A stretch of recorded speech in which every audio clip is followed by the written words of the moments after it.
If you're an investor looking to explore immigration programs and options of citizenship and residency across the world, then the IREX Residency and Citizenship Conclave 2025 was where you needed to be.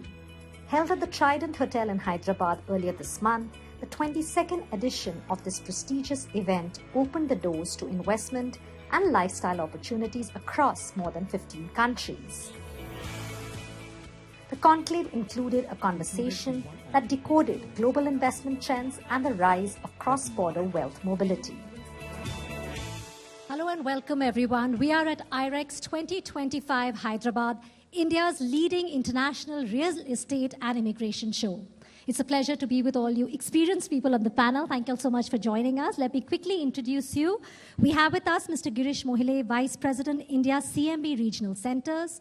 Also, we have Edwin John, Director, Business Development, US Immigration Fund. Joining us today is Abhishek Singh, India GCC Singapore, USA EB5 United. Riya Nandi, Director, Investor Relations, India EB5 Capital. Also joining us today, Rishabh Gandhi, Regional Director, India and the Middle East, Civitas Capital. Joining us today as well, we have Arushi Gupta, Managing Director, India Donoso and Partners LLC. And we have with us Mr. Rohit Turkund, member CSG Law. It's really a pleasure to have you with us. Thank you so much for joining us today. I think to begin with, Girish, something which we all want to know, our viewers want to know, the audience wants to know, why should an Indian opt for an EB5 visa program over the US immigration program to gain USA, residency permanently? Thank you, Ambika. And this is a very important question from a perspective to understand what EB5 visa firstly is.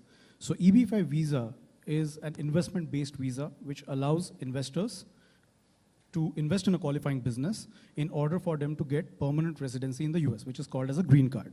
So who is included in one single application? It's the main applicant, spouse, and unmarried children below 21 years of age.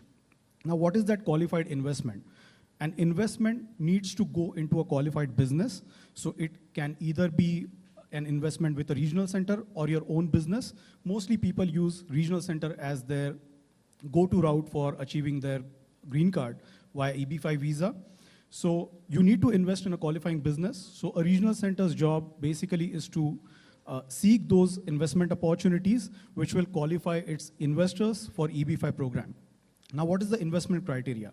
The minimum investment is $800,000 if it falls under a certain category, and $1,050,000 if it falls under another category. So EB5 visa is the fastest route to achieve that permanent residency via investment. Now, this is not a traditional investment where you are looking for a return on your investment. Rather, the main purpose of EB5 visa is to seek that permanent residency and the return of your investment. So if you're investing $800,000 down the line, once the jobs are created, the construction is complete, you should be able to recoup that capital back. So I want to ask you here, since we have so many of you from the regional centers, can you elaborate the role a regional center plays when it comes to your EB5 process? What are the key factors that an investor should keep in mind, personally while selecting a project, and also identifying a credible and experienced regional center, because sometimes investors are confused, which place is the right place for them. So let's divide this into two. Firstly, what is a regional center? It's essentially a license that a lot of companies hold in the US, and what this license basically does is allows these companies to raise funds in the US in a job creating entity. How does this help investors? So investors work with regional centers who are collaborating with these developers and help them in raising funds in their projects. So in turn, what happens for investors are they invest these funds in these job creating entities, see that their jobs are being created, and against that they get their green cards. What does a regional center do now in all of this? We firstly collaborate with developers, see what kind of projects they are doing, and we say that we're going to help them raise funds in their projects. We are also going to work for investors as a fund manager, wherein we will see that their funds are being invested in the right project. See that all investors, 10 American jobs are being created, because against that you get your green cards. So that is essentially what a regional center does. Well, thanks, Ria, for that. Edwin, this is where, I think you would come in since Ria has explained the role a regional center plays. Tell us about the types of real estate or infrastructure projects most commonly supported by EB5 Capital today. When you look at EB5 as a category, there are three subcategories to it, right? So you have your high unemployment area, you have your rural and your infrastructure projects. At USIF, at least I can really vouch about the fact that we are comfortable with working on multifamily mixed-use projects, because we see that there is enough and more demand irrespective of whichever location the project is coming up with. And I'm sure that my industry colleagues also would support me in that each regional center has some or the other expertise in any of the types that they are working in. So having said that, right from the beginning, for the last 15 years, we've done 25 plus projects. We've done projects in all the three subcategories. We have raised projects, capital for projects in a hotel project, a mixed-use project, retail, name it, and we've done that, right? So these are a couple of subtypes that we need to focus on. And yes, for us, at least, mixed-use multifamily projects continue to remain our go-to when it comes to raising capital from an EB5 standpoint. Rishabh, how do regional centers safeguard the investment of the investor, or what is the guarantee of repayment of investment? Firstly, we personally don't like to use the word guarantee in EB5 because, USCIS wants your money to be at risk. As part of our process, as part of your regional center, what we do is we try to minimize that risk, right? So you can divide the risk into two categories. One would be your immigration risk, which is the risk of not getting a green card.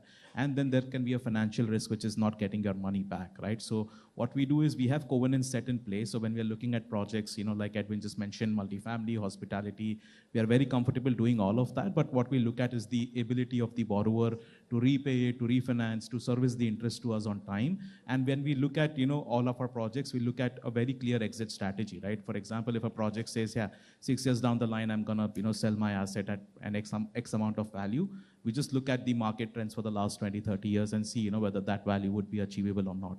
Arushi, again, when we're talking about, like we say, EB5 is the quickest way or the fastest way, right, to actually reach America or, get to your dreams. What key strategies can investors, use to ensure that their source of funds documentation is clear? And also, how could they avoid the USCIS delays? Because timeline is something which I think people would really want to know about our audience here. What can we do at our end to minimize the risk involved in the transaction? And this is where your lawyers come into the picture. Your regional center and the law firm are two pillars of this entire transaction. While one is dealing with investment advisory, the other pillar is looking at the compliance end-to-end to ensure that you receive your conditional green card, your permanent green card, in the right timeline. So at Donoso and Partners, we are based out of Maryland, and over the years, over a decade, we filed over 5,200 EB5 petitions, and consistently what we aim to achieve is to have the most easiest source of funds strategy carved out for our client much ahead of time. On an average, we try and ensure that we complete the source of funds verification, which is basically tracing how did you earn the money and then how are you transferring the money. Well, thanks, Arushi. Now that we know that the source of fund is important petition, that's where, I come to you, Rohit. I want to know, now that we know about the source of funds taking the step further, how can an investor, really verify that their capital is being used in accordance to the business plan which they had actually submitted to USCIS? There's a simple principle that I like to tell the individuals. It's your money, it's your green card, it's your investment, it's your risk. Everything is about you guys. The regional center and the attorney are only vehicles to get you to your destination. You owe it to yourselves to do the due diligence. Especially if you're in the US or you have the ability to go to the US and you're visiting a regional center, whether it's Rishabh's or Edwin's or Abhishek's, anybody's, go meet them, go look at the place. Does that actual construction exist? If they're saying they're building something, have they broken ground? What are you seeing over there? Sometimes the regional centers and the job creating entities may be related. And that can create some problems. It has in the past, at least. But now with a fund administrator, that should be reduced. There is no guarantee. The word guarantee does not exist in EB5. but you can minimize the risk of losing your money and also minimize the risk of not getting your green card, although you may not be able to eliminate it completely. Arushi, this is where I want you to tell us that what laws do the investor need to comply with at this point? Sure. So whenever we are looking at an EB5 application, we are looking at laws in two countries. First, in United States, because you're dealing with United States Citizenship and Immigration Services. So you look at the local US laws. And secondly, you look at the laws in your country of residence. So if you are an applicant from Hyderabad, India, you're looking at the laws, local laws applicable here. Is there a risk of higher scrutiny or any changes you feel which could happen to the investor eligibility? I think with the Reform and Integrity Act, they've laid down a pretty solid foundation. It's got a clause for grandfathering. So even if any changes happen, anybody who's filing while this law is in practice, they will be grandfathered under the old law. So luckily, if the program changes and we keep hearing about it over tweets by the President of the United States, but luckily he does not have the powers to kind of change this without a congressional approval, right? So he has to pass this as a new law, and it will still only be applicable after the sunset of the current Reform and Integrity Act, which is in 2026. Okay, so nothing as of now. Nothing as of now, yeah. Okay, thank you. Abhishek, when we look at college, families with college-bound students or children, which pathway ensures the fastest and the most secure transition to permanent residency? Like Rohit had also mentioned, if your children need to go to college, or that could be the right time. So what do you suggest? One thing I would like to emphasize on the fact that when your children are above 18 years of age, when they are doing when they're in the college, that should be you should be while choosing a project, and you should be very aware of the fact that EB5, right now EB5 is current for India because of certain categories open. The TEA is further segregated into, as Rohit explained, rural category, urban category, and high employment area or urban or infrastructure categories, which has visa set aside. So in spite of having India backlog, you are skipping that particular backlog and visas are made available to you. But every other queue where Indians are involved, this particular queue is ever forming. It's getting longer and longer. And there will be a time when there will be a priority date on each of these categories or some of these categories. So you will have to assess with your immigration lawyer whether with the age of your child, who should be the main applicant. Yeah, that is the most important thing, because you are trying to, if you're trying to cover all your children, if they are not in the US and you are not filing for concurrent filing, then it becomes a issue if there's a retrogression in picture after some time and there's a priority date which may, one of the child or anyone can be aged out. So that is something that should be kept in mind. From luxury homes in Dubai to US citizenship through investment, the global opportunities for international real estate and immigration by investment are expanding. We'll be back after the break with more insights.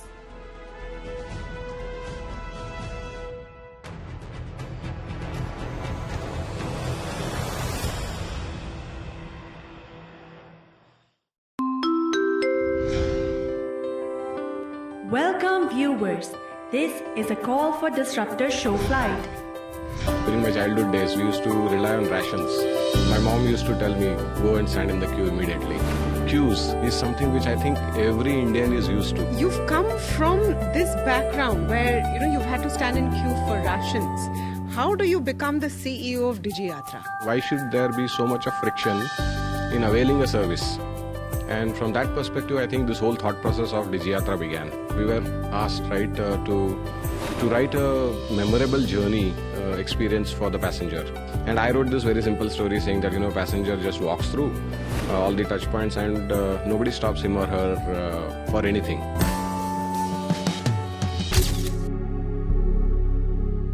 The initial teething troubles, talk a bit about that, including the vendor that you had for the back end of this entire process. There were questions on transparency. There were a lot of questions on safety. Why should I give my biometrics to a government agency? We ran the startup challenge. We had a 6 startup shortlist. 2 of them were offered to build. One of them went ahead and built this ecosystem. And yes, we had a parting of ways.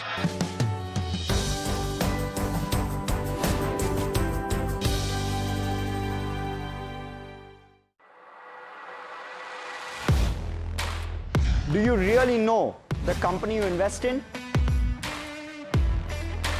What is the real picture behind presentations and claims? Is the outlook as rosy as the company claims? Know Your Company, powered by NDTV Profit Research, shines a light on the biggest stock market movers.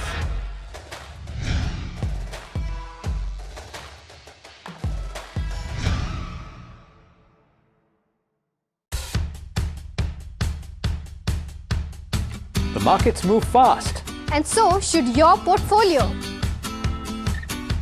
Expert insights, real-time stock picks. Do I buy Ola? Should I hold CDSL for the long term? Buy, sell or hold. The answers you need, straight from the experts. Callers from India and across the world. Connect live, ask, decide and invest wisely. Your portfolio, your future. Ask Profit.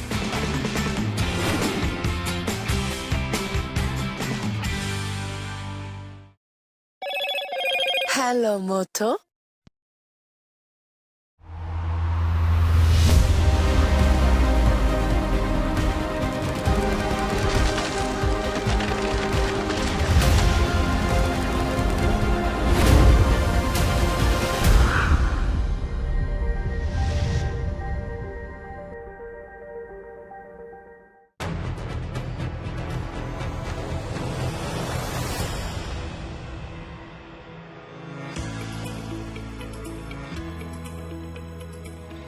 Welcome back. The recently concluded Hyderabad edition of the IREX Residency and Citizenship Conclave saw the participation of 20 plus leading real estate developers and immigration by investment companies from around the world. Reflecting on the evolving mindset of Indian investors, we now feature an exclusive fireside chat with Mr. Girish Mohile on what truly defines a smart global investment. Welcome back. You're watching IREX 2025 and we have this interesting fireside with Mr. Girish Mohile, Vice President, India's CMB Regional Centers. I would like to tell our viewers that CMB Regional Centers is one of the oldest regional centers in the US. Thanks, Girish, for speaking with us on NDTV. To begin with, if you can tell us, what is CMB Regional Centers' main business? Thank you so much, Ambika. So CMB Regional Center's main business is to act as a fiduciary on behalf of its investors. We specialize in EB5 visa. It's an investment-based visa which allows investors to invest in a qualifying business, which will allow them to get a green card or a permanent residency for the US. It includes the main applicant, spouse, and unmarried children below 21. So what CMB really does is we source projects, we work with different developers, and we analyze the projects whether the investment which goes into those projects will qualify those investors for EB5 or not. And then we allow them or open them up for investment to our prospective investors. The minimum investment amount for EB5 visa is $800,000. That's what we function in. So we mostly have projects which are in a targeted employment area, which allows the investment amount to be reduced to $800,000. You can probably start your own business, but you need to take care of the job creation yourself.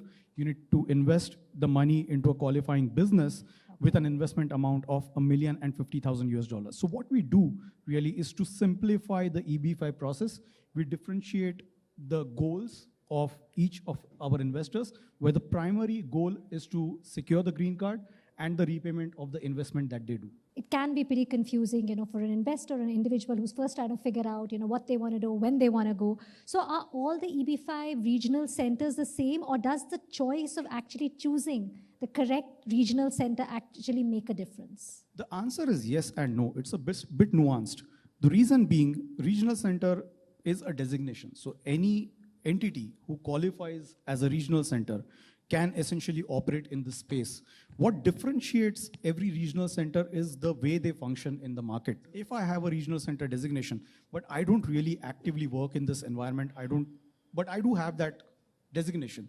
So a developer comes to me and says that, hey, you know what, I have this project, I want to raise EB5 capital, and you have this designation. I don't have time to apply for my own, so would you rent this designation to me? And there are regional centers who essentially take no due diligence efforts from their end, but they just rent out their regional center designation to others. The second point, and the most important point, is to analyze the history of that regional center, because that's the simplest way where you will be able to understand how that regional center functions and in what manner they have those set standards to conduct due diligence on the projects that they have onboarded, and what asset classes they have worked with in the past, which developers they have worked with in the past, and that is how you will be able to zero in on a specific regional center and a project. Okay, so now lastly, I'm going to quickly ask you, three most important points when it comes for an investor to keep in mind before they go in for the EB5 visa. The first point is to finalize whether you want to go forward with EB5, whether your dream is to live permanently in the US or not. Secondly, whether the project that I'm investing in, whether I'm rushing into it, someone is just marketing it, oh, this project is going to be over in 2 or 3 days, and you need to take a call right now. Not the right way, in my opinion, because at the end, you're putting your hard-earned $800,000 US into that project with that regional center, trusting them with your hard-earned money. So I would not rush into anything. I would conduct due diligence. I would ask as many questions as possible. There are many regional centers who are going to have a subsequent project out there in the market. So I would not rush. And third and most important is to analyze what exactly you're looking for in terms of timelines. Now, as we discussed in the previous panel as well, that there are projects which are in high unemployment area with a better or greater track record. There are rural projects where we are yet to see the track record in terms of repayment of capital, but there are certain situations where you would want to take that additional element of risk because the project makes sense. So every case, it's not one size fits all.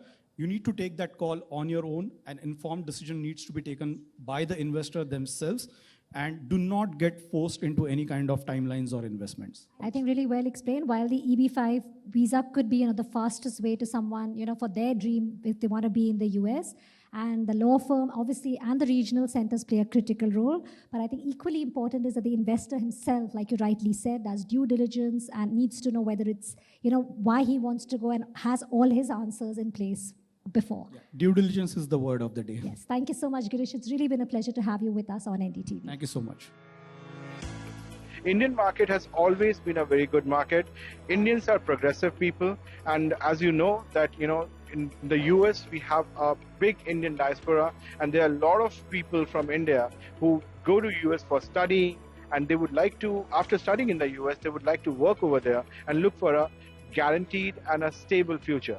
So India has been a good market always, and I believe that it will remain to be a very good market. India market is also doing quite well, especially students and H-1B folks who are already in the US are opting for EB5 visa. So we are speaking with parents, main applicants over here as well, and there is certainly a more demand when it comes to EB5 visa currently in India. We at IREX are here to promote and educate investors about the EB5 program. As Indians, we always want to look at various options before we finalize on a particular investment opportunity, and keeping that in mind, we brought all of these programs and projects to the Indian community. We have different projects that an investor can look at, projects based out of a rural area, projects based out of an urban area. Depending on what they require, we have different kind of projects offered to them. So I've been coming for IREX for over 5 years now, and we've been to multiple cities where IREX is hosting events, and it's been great because I get to meet so many prospect investors, agents who would like to help investors move with their EB5 prospect. So it really helps connecting with a lot of people who are interested in EB5. We assist individuals, in their journey of the US green card. So we basically help, structure projects, and these projects qualify as per the USCIS regulations for the EB5 investor program, which is the shortest and the surest way of getting a green card. What I really like about our offerings is, we understand that, these Indian families are very, very conservative, and they want this capital back. So we try to mitigate this risk by doing a lot of multifamily senior lending projects. Even on the hospitality side, they're always looking to be the senior lender because we have the first charge on the asset, and that allows us to kind of mitigate the risk. The risk is there, but we try to reduce it as much as possible. So if you look at the Indian market in specific, a lot of Indians are looking to get the residency option. They're not willing to let go of the Indian passport, but they're looking for options where they can have ease of business.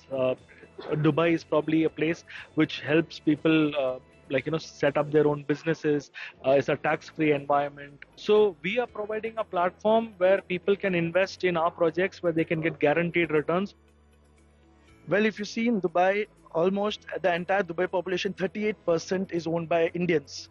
So we know that Indian market is dominating, and not just in Dubai, but globally. So we know that it's the right people, doing the right investment, which is Dubai. I am so amazed because globally recognized companies are over here, and I am experiencing and exploring every aspect of it, which is so great and good inputs for all the people who was over here. Even I learned a lot so much over here. As international real estate and citizenship by investment options grow more accessible, Indian investors are shaping a new global narrative.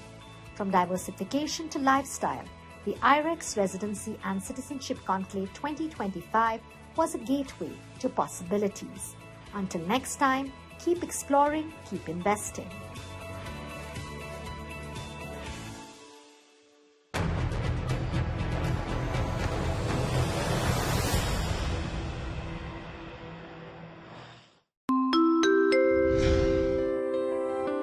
Welcome viewers.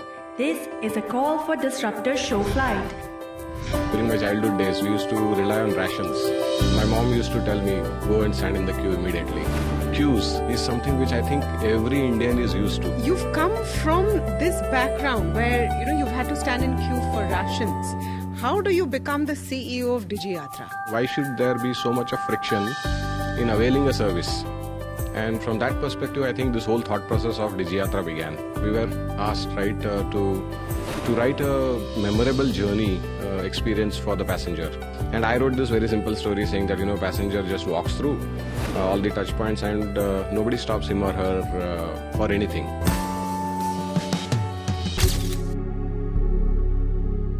The initial teething troubles, talk a bit about that, including the vendor that you had for the back end of this entire process. There were questions on transparency. There were a lot of questions on safety. Why should I give my biometrics to a government agency? We ran the startup challenge. We